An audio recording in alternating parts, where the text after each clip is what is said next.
Diable Jump. Yo les bros, j'espère que vous allez bien. Nous nous retrouvons aujourd'hui pour la review du chapitre 993. Et quel chapitre! Le combat fait toujours rage, mais prend une tournure absolument catastrophique. Nous allons voir tout ça ensemble, mais avant toute chose, cette vidéo va comporter un placement de produit. Cela fait plusieurs mois que je n'en avais pas fait un, donc je vous remercie d'avance pour votre compréhension les bros, et on se retrouve juste après pour le début de la review.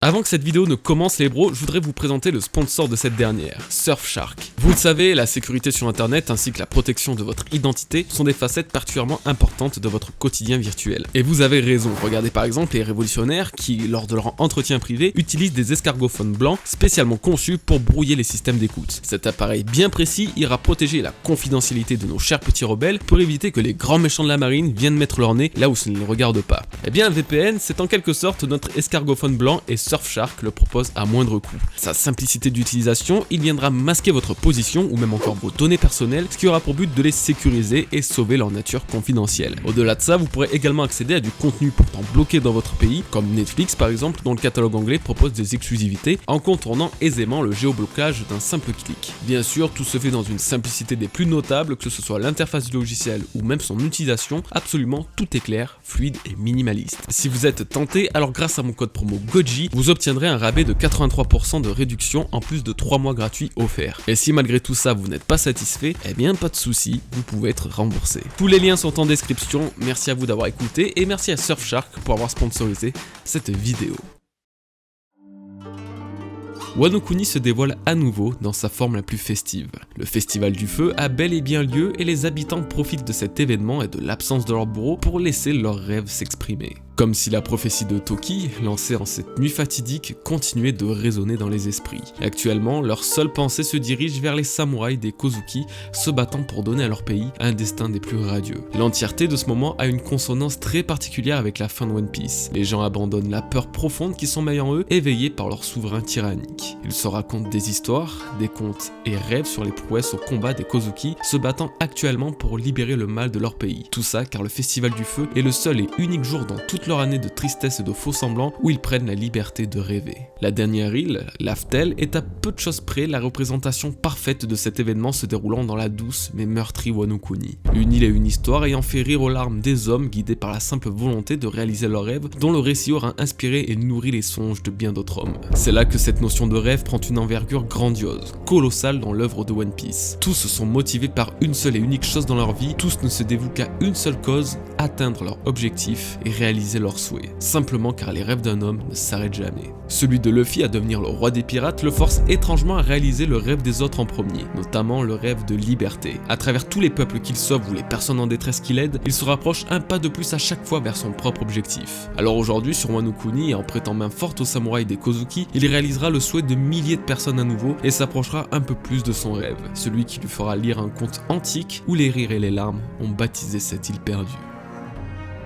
Cet instant de poésie ne sera que très éphémère puisque nous retournons aux portes d'Onigashima, là où la guerre est plus terrible que jamais. Queen, la calamité, entre en scène et attaque quiconque croise son regard. Nous l'avions déjà vu au chapitre 991, les balles qu'il utilisait face aux samouraïs et aux pirates n'étaient pas anodines vu la réaction de Diaz Drake. Queen était connu pour les maladies qu'il conçoit durant ses expériences, j'étais alors persuadé qu'il avait utilisé ce que Babanuki avait appelé son chef-d'œuvre dans la prison d'Udon, le poison Momi. Celui qui avait presque anéanti les prisonniers de par son aspect infectieux aurait pu créer un véritable cataclysme au sein d'une guerre comme celle se déroulant sur Onigashima. Mais contrairement à ce que je pensais, ce n'est pas Momi que Queen a utilisé, il semble que la calamité a de nombreux tours dans son sac et celui-ci est absolument inattendu. Les balles qui ont réussi à effrayer le supernova Drake ne sont rien d'autre que des balles répandant une peste encore jamais vue, capable de transformer ses victimes en Oni. Recouverts de glace, développant des cornes, ces ogres gelés, pourtant encore humains quelques secondes auparavant, passent dans un état de bestialité extrême, attaquant et mordant leurs alliés proches. C'est la deuxième fois avec la maladie Momi que Queen parvient à faire changer intégralement le comportement de ses victimes, les rendant agressifs et totalement fous. Cette fois-ci, la maladie de l'ogre gelé en vient même à changer le physique de ses victimes, notamment par les cornes poussant sur le sommet de leur crâne. Alors est-ce qu'un changement génétique occasionné par Queen serait à l'origine des cornes de tous les membres de l'équipage au 100 bêtes? Est-ce que les smiles consommés par ces pirates seraient modifiés de façon à cacher un autre véritable pouvoir en eux? Eh bien ceci expliquerait alors pourquoi pourquoi au tout début de Wano Kuni, Otama avait été capturée. Elle qui pouvait contrôler les animaux grâce à son fruit du démon, ses capacités auraient permis à Kaido et son équipage de contrôler à leur tour les Smiles et le pouvoir caché sommeillant en eux.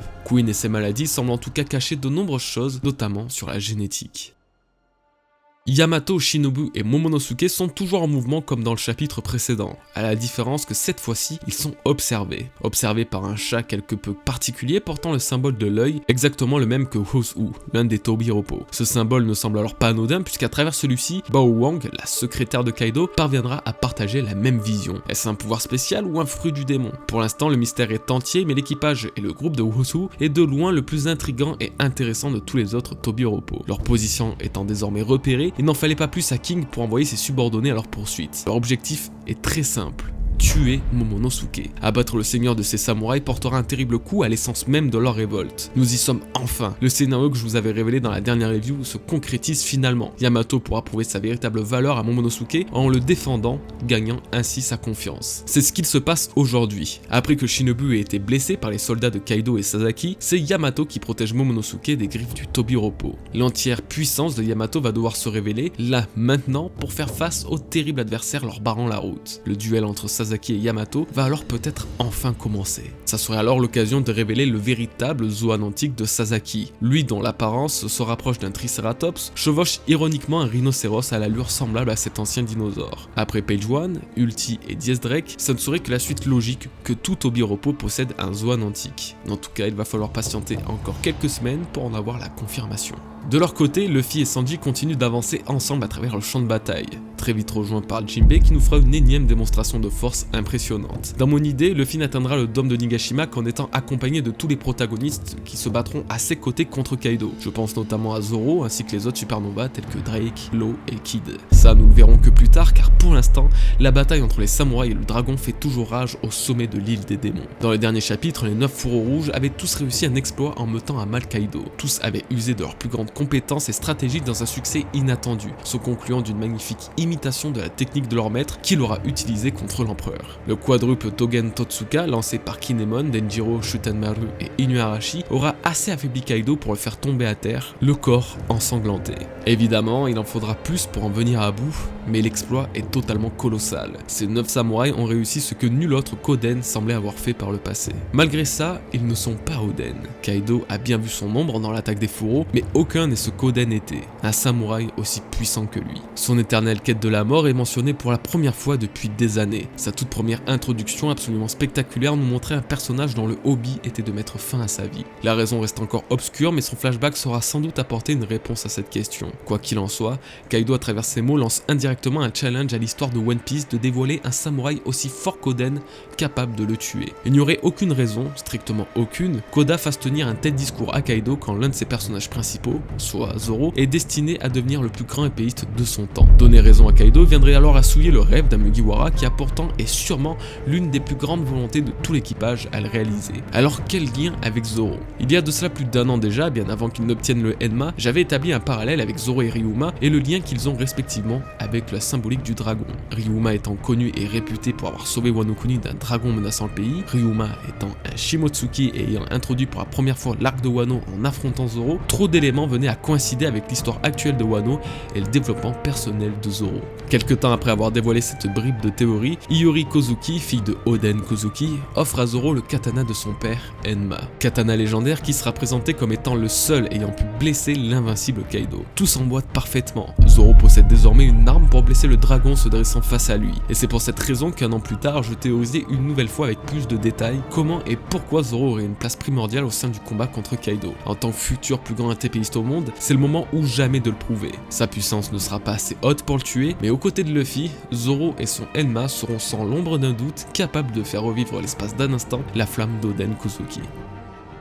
Après avoir invoqué la foudre en rugissant, c'est un nouvel élément qu'il déchaîne aujourd'hui en générant des lames d'air. Face aux 9 fourreaux rouges, les éléments se déchaînent à nouveau, mais cette fois-ci, les conséquences sont totalement différentes. Le rugissement du dragon fondra l'air et le sol. Les samouraïs se préparent mais sous-estiment la puissance de l'empereur. Dans une tentative de parade, Kiku échouera et subira l'attaque de plein fouet, son bras emporté par les lames d'air tranchantes. Nous y sommes, le retournement de situation tant attendu. La suprématie des fourreaux rouges aura duré 7 longs chapitres. 7 chapitres où ils seront parvenus à défier, parer et blesser Kaido et ses sbires. Ils étaient à leur sommet et semblaient invincibles. Et c'est exactement la sensation que voulait nous donner Oda afin que la chute soit d'autant plus rude. Une fois encore, je vous avais averti dans ma dernière review que tout ce qui se passait en faveur des fourreaux rouges était de mauvais augure pour la suite. Aucun mort ne semble à déplorer, mais Kiku est dans un état critique et inapte au combat. La puissance d'attaque et le moral de leur groupe va en prendre un coup et le futur risque d'être bien plus compliqué. Comment les samouraïs vont-ils se sortir de cette situation? Luffy parviendra-t-il à arriver à temps? La suite,